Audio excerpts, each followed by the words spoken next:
after she dies a few times, and then you find out why at the end. But anyway, we see the orb. We know that Charlie's in the room with him while this lecture's going on, and she kind of possesses him, right?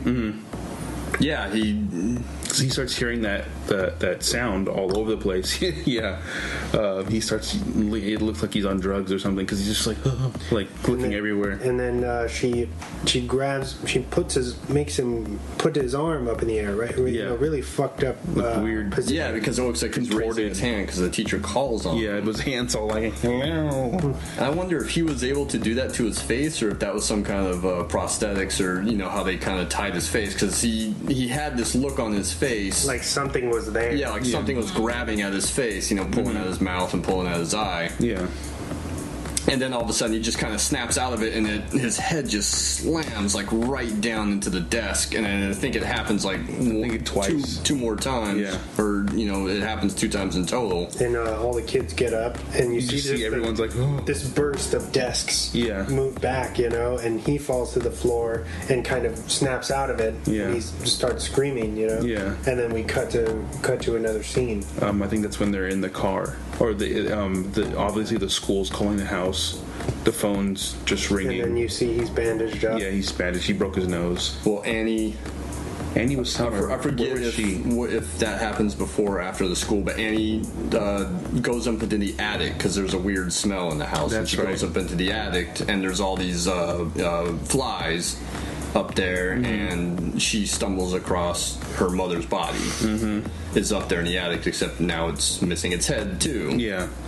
And awesome.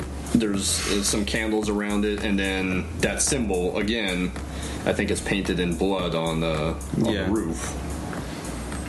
So then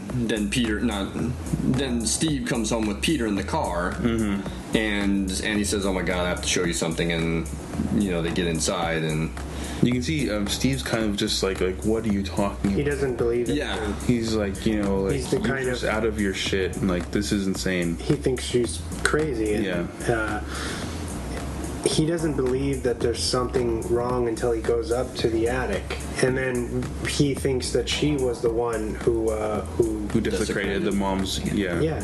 He's like, what have you done? And you see his kind of, he realizes this is a next level problem.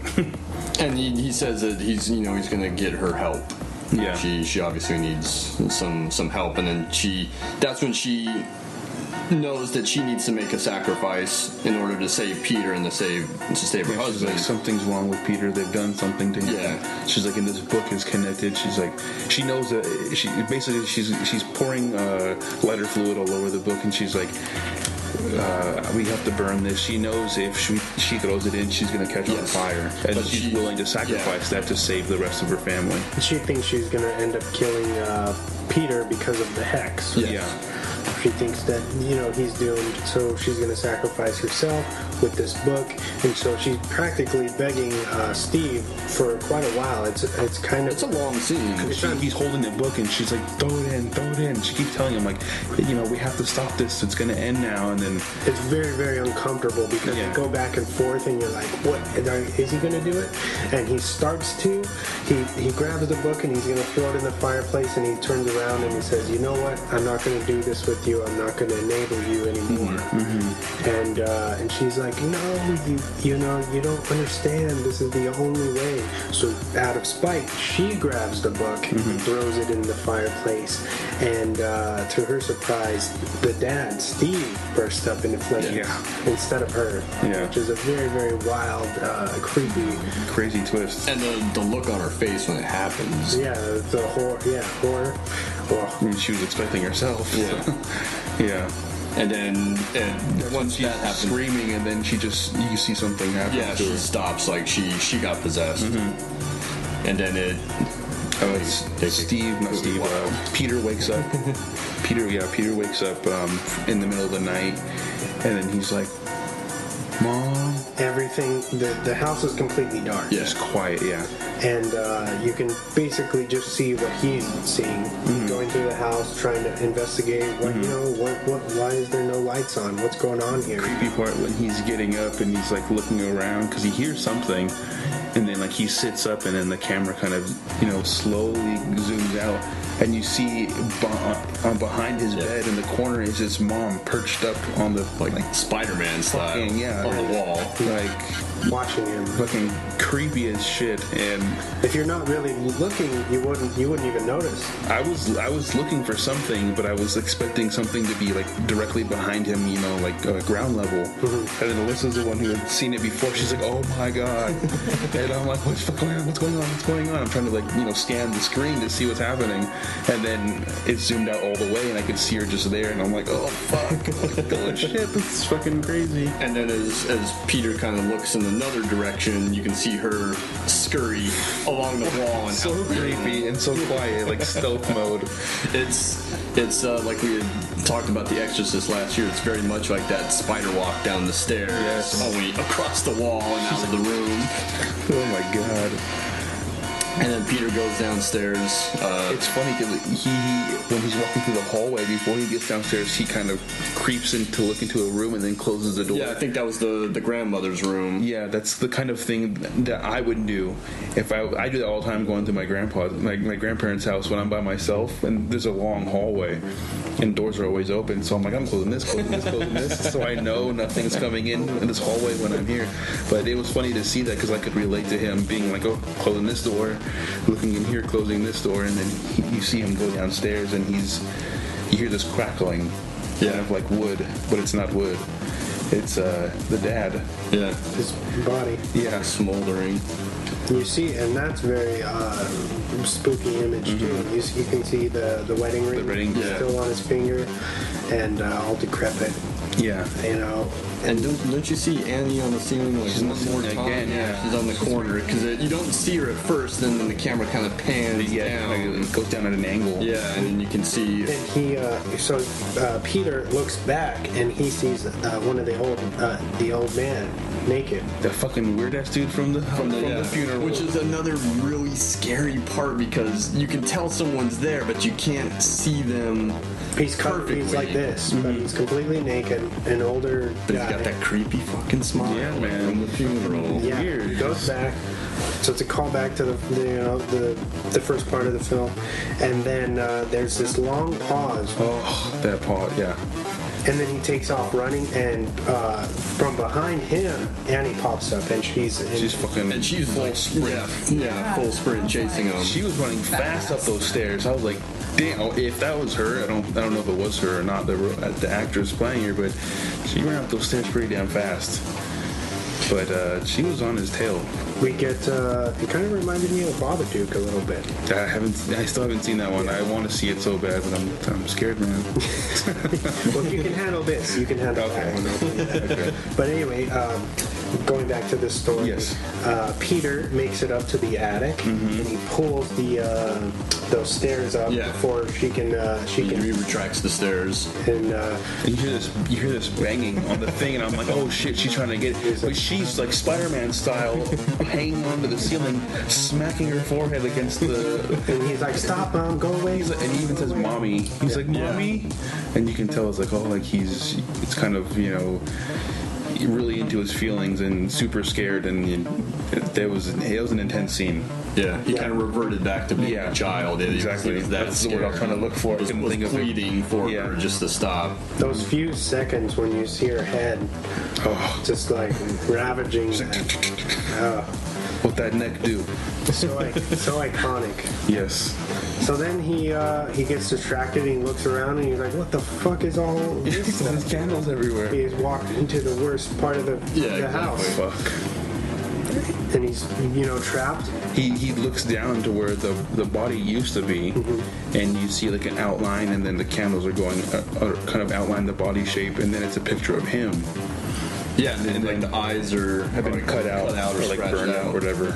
And then he's like, what the fuck? And then there's people inside the attic. And they're all staring at him. They're all naked too. There's like 4 or 5 of them. But while he's up in the attic, you hear this weird sound all of a sudden. This weird, almost like sawing noise. And you don't know what it is. And he looks up and there's Annie levitating, suspended in the air. Yep, with a piano with string. The piano wire. It was something she used for her tools, right? I think it was the piano, because when he comes downstairs, you see the piano destroyed. Oh, okay. Yeah, it's like overturned. It doesn't linger on it, but it's like in the corner of the frame. Yeah. When he walks down, and she's levitating and using the piano wire to saw through her neck, which was disturbing. It's disturbing, but the look is more disturbing than what she's doing. The way that she's looking at him, like while she's sawing through the neck, and it's gory and it's bloody and everything. And then that's when he sees the naked, creepy cult members in the attic. They're just smiling at him. He's like, "Fuck this!" It's so funny. He's like, "No!" He turns and runs through the window. That was my first thought. Like throughout this whole that whole time, I think I even said it. I'm like, "I would jump through the fucking window. Like, get the fuck out of that house." but when he does that, he dies. Yeah. Yes, he dies, and it holds on him for a little bit, and you can hear the sawing continue, and then you hear the thump of the head hit the ground, and then you see like that little floating orb come down and kind of enter him from behind. Yeah. So he wakes up enough and he sees Annie's body, headless body, kind of floating through the air and then headed towards the treehouse. Yeah. And then it goes up into the treehouse, and he stands up and follows her. That's when he gets up there, and then there's everyone. Or as he's walking, you see he looks over the tree line, basically on the way to the treehouse, and there's people just standing in the shadows. These naked cult people again. They have to be naked. He does the clucking noise. Mm-hmm. So you kind of realize that he's dead, but he's now been possessed by Charlie's spirit. Mm-hmm. And he goes up into the treehouse, and that's when he sees a bunch of people kneeling down in front of a statue, and then the statue, on top of the statue is Charlie's picture, right? Or it's kind of like no, it's Charlie's head. Oh, was it her head on top of the statue? Yeah, it's decaying, but her head is on top of the statue and it has a crown. Yeah, and at the feet of that statue is the decaying headless body of the grandmother and Annie's freshly decapitated body, kneeling down, bowing as well. And then he looks around, and there's all these other cult members that are bowing to him. Yeah. And then Joan walks over to him, and Joan basically is the like the lieutenant or she's kind of like the command or something. Yeah. You figure at that point you realize that everything's happened kind of centered around Joan. Mm-hmm. She's been in the shadows, kind of setting this all up. Like a puppet master, kind of. Yes. Arranging everything to perfectly for this to happen. And so the camera kind of. It does like a close shot of Peter's character, yeah. And you don't see Jones in front of him, but off camera. You can hear her. And she does this little kind of ceremony thing, and they crown her for him. And then we find out that Charlie's actually the eighth king of hell. Yeah. It needed a male host, and because Charlie was a girl, it was like almost like an accident that she was born the way that, like, she was the rightful heir to the throne, but there was all these kind of obstacles that were in the way. Yeah. So then that plays into why Peter's never really accepted, because he's this kind of obstacle, And that's why in the beginning the mom talks about how the grandmother loved Charlie so much, like she would feed her, and she wouldn't want the mom to feed her. There's a really creepy diorama of that too, that shows she's the grandmother like offering her breast. It's just fucking weird. As Annie's breastfeeding Charlie. Yeah, that was creepy. But then that makes sense, Because, I feel like there's this running theme of Peter being the black sheep of the family. And then by those, those last few minutes of the film, you realize why. Because they needed to get rid of his soul so that he could become, They show PAIMON. When they're putting the crown on him, he's kind of, I think it's before or right after, he looks around and on the wall there's a picture of the mom, and it says Queen Anne. Yeah. Yeah. She was the leader of whatever that cult was that worshipped PAIMON. Yeah. And I guess they never really addressed it.